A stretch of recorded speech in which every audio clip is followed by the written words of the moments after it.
Ritual ini bukan pakai darah binatang, tetapi selalu harus menggunakan darah manusia. Ternyata darah hasil aborsi dengan organ tubuh bayi yang tidak diambil untuk ritual itu dimakamkan di septic tank.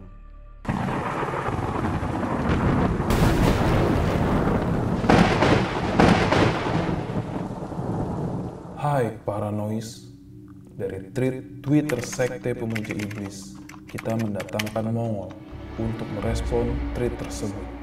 Kira-kira seperti apa tanggapannya?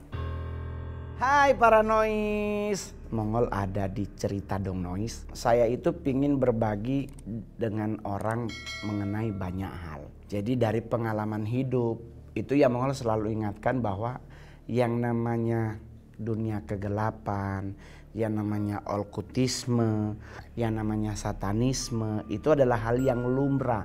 Hal-hal horor dalam hidup itu adalah hal yang lumrah. Saya kebetulan punya media sosial tuh ada Facebook, Instagram, Friendster, dan Twitter. Ada tweet tentang misteri di pegunungan mengarah ke sekte.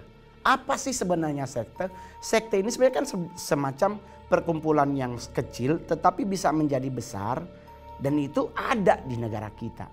Mereka punya perbukitan yang di situnya banyak ditumbuhi oleh pohon pinus. Kenapa harus di ruangan terbuka? Karena kita harus mengkombinasikan dengan 4 arah mata angin utama. Jadi namanya the corner.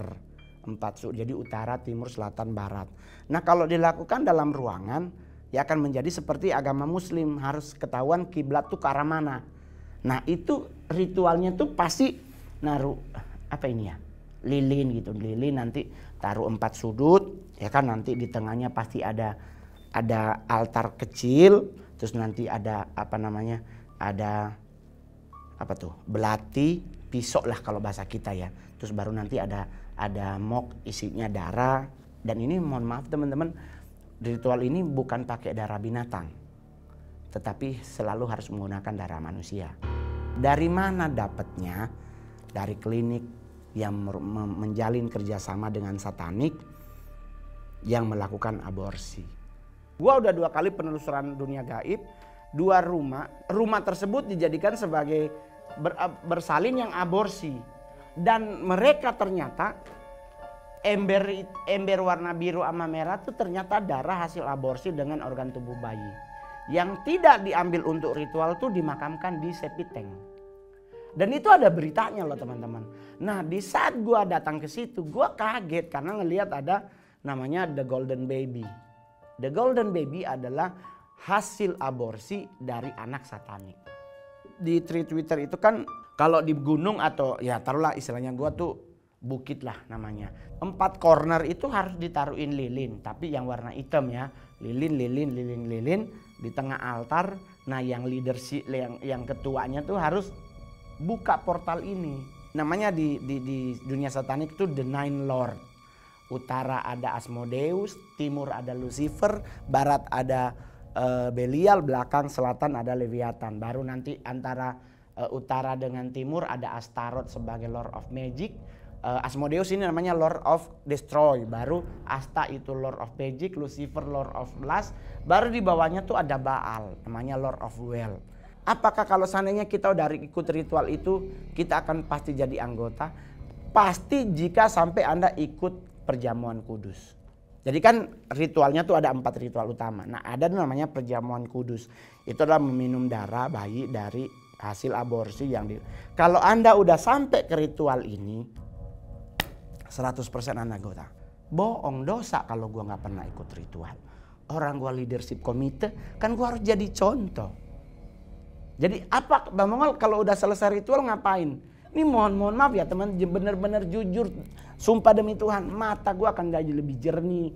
Gue bisa mendengar sesuatu lewat orang lain. Bahkan gue boleh jujur loh. Sampai teman-teman gue kadang-kadang, dulu ada yang pas gue udah move dari situ, teman-teman gue bilang, Ngol lu bener-bener udah sembuh atau bener-bener PA gitu. Karena saya bisa ngobrol sama binatang.